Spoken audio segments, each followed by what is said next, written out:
నమస్తే, నేను మీ doctor Mohammed Dawood, astro numerographologist, palmist and face reader.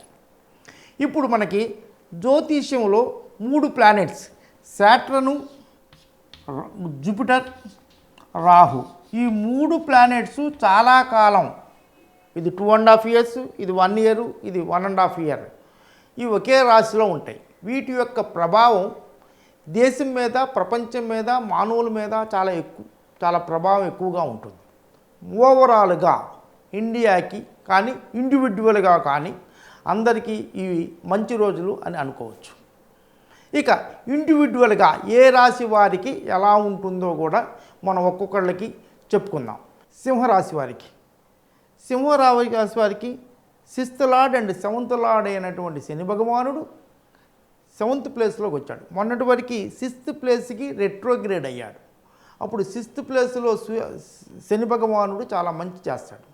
ఇక్కడి నుంచి ఈ 7th ప్లేస్కి వచ్చిన శని భగవానుడు మీ 9th ప్లేస్ని, మీ లగ్నాన్ని ప్లస్ మీ ఫోర్త్ హౌస్ని చూస్తాడు. ఇది ఇప్పుడు మొన్నటి వరకు పర్వాలేదు, కొంచెం ఎంత 6th ఇప్పుడు రెట్రోగ్రేడ్ అయినప్పుడు మీరు 7th ప్లేస్లోంచి రెట్రోగ్రేడ్ అయినప్పుడు కొంచెం ఇంట్రావర్ట్గా అయ్యే అవకాశాలు ఎక్కువ ఉంటాయి. ఇంట్రావర్ట్గా ఉండటం వలన కొంచెం అందరితో కలవలేకపోవటం. చూడండి, మీరే అబ్జర్వ్ చేయండి. గత 4-5 నెలలుగా ఏ ఫంక్షన్స్కి వెళ్ళకపోవటం, ఎవరిని కలవకపోవటం, ఫ్రెండ్స్కి అందరికీ దూరంగా ఉండటం, ఈ జరిగే అవకాశాలు, ఇంట్రావర్ట్గా ఉండే అవకాశాలు ఎక్కువగా ఉంటాయి. జనరల్గా ఎగ్జామ్స్, కాంపిటేటివ్ ఎగ్జామ్స్ ఇలాంటి వాటికి కూడా అంత బాగా ప్రిపేర్ లేకపోవడం, ఎగ్జామ్స్ రాయలేకపోవడం, ఇలాంటి కొన్ని జరిగాయి. తక్కిన కొన్ని ఏంటంటే మొత్తం పరిస్థితిని బట్టి మొత్తం హరస్కోప్ని బట్టి కూడా చూడాలి. మీ సామాజిక స్థితిగతులు కొంచెం ఇబ్బందిగా ఉండి ఉంటాయి. వ్యాపార సంబంధాలు ఇవన్నీ కూడా కొంచెం సవాళ్ళు ఎదుర్కొని ఉంటారు. కొంచెం మీ మిస్సెస్ యొక్క అంటే పార్ట్నర్, హస్బెండ్ కానీ వైఫ్ కానీ, వీళ్ళ ఆరోగ్యం కూడా కొంచెం ఇబ్బందిగా ఉంటాయి. ఇప్పుడు ఇవన్నీ కూడా ఈ 7th ప్లేస్కి రెట్రోగ్రేడ్లోంచి పాజిటివ్గా వచ్చేసాడు, అంటే డైరెక్ట్ అయ్యాడు కాబట్టి ఇప్పుడు ఇవన్నీ కూడా చాలా బాగా ఉండే అవకాశాలు ఎక్కువగా ఉన్నాయి. చాలా మంచి టైం అనుకోవచ్చు. ఇప్పుడు మీకు కేతు ఇక్కడ 2nd ప్లేస్లో ఉన్నాడు. అందువల్ల మీరు వాక్కు కూడా జాగ్రత్తగా ఉంచుకోండి. హెల్త్ విషయంలో కూడా చాలా జాగ్రత్తగా ఉండండి. మీ ఆర్థిక పరిస్థితి కూడా చాలా ఇంపల్సివ్గా డెసిషన్ తీసుకోకుండా ఆచితూచి ఆలోచించి రిస్క్ లేకుండా జాగ్రత్తగా పక్కన ఎవరైనా మీ వెల్ విషర్స్ యొక్క అడ్వైస్ తీసుకొని మీరు ఫైనాన్షియల్ డెసిషన్స్ తీసుకోండి. ఈ ఫైనాన్షియల్ డెసిషన్ తీసుకోవటం చాలా మంచిది.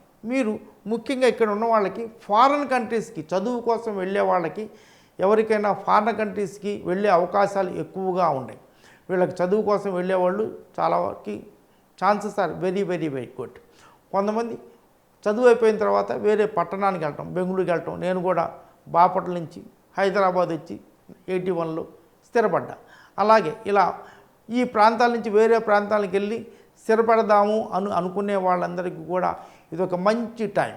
వాళ్ళ ప్లేస్లో నుంచి వేరే ప్లేస్కి వెళ్ళి బెంగళూరు, బొంబాయి, ఢిల్లీయో, హైదరాబాద్ వచ్చి సెటిల్ అవుదామని అనుకుంటూ ఉంటారు. This is a very very good time. మీకు రేపు 30th మార్చి నుంచి మీకు 8th ప్లేస్కి వెళ్తాడు. 8th ప్లేస్కి వెళ్తే కొంచెం ఇబ్బందికరంగా ఉంటుంది, అయినా కూడా మీకేం పర్లేదు.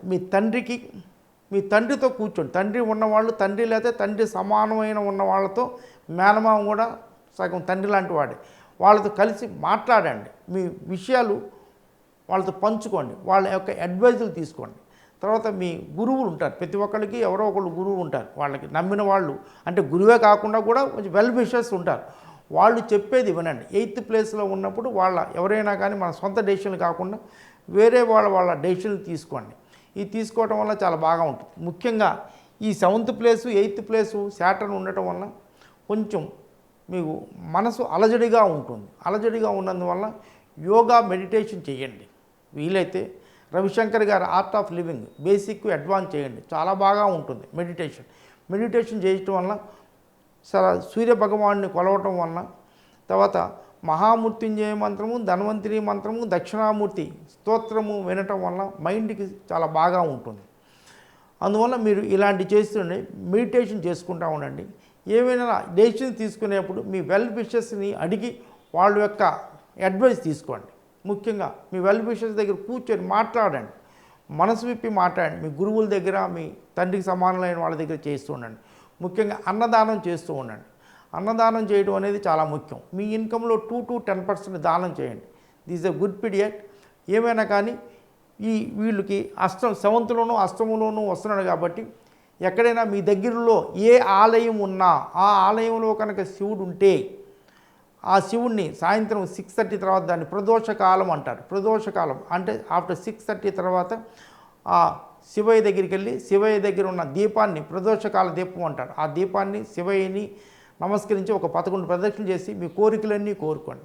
మీకు ఎలాంటి ఇబ్బందులు ఉన్నా, అష్టమ శని కానీ ఏ శని అయినా సరే, ఎవరైనా ఏ రాశి వారైనా సాయంత్రం 6:30 తర్వాత మీ దగ్గరలో ఏ దేవాలయం ఉన్నా ఆ దేవాలయంలో శివయ్య ఉంటే ఆ శివయ్యకి 6:30 తర్వాత శివయ్య దగ్గర ఉన్న దీపానికి నమస్కరించుకొని మీ కోరికలన్నీ కోరుకోండి. అన్ని కోరికలు తీరితే మీ ఆరోగ్య సమస్యలు ఏ సమస్య అయినా తీరిపోతుంది. God bless you.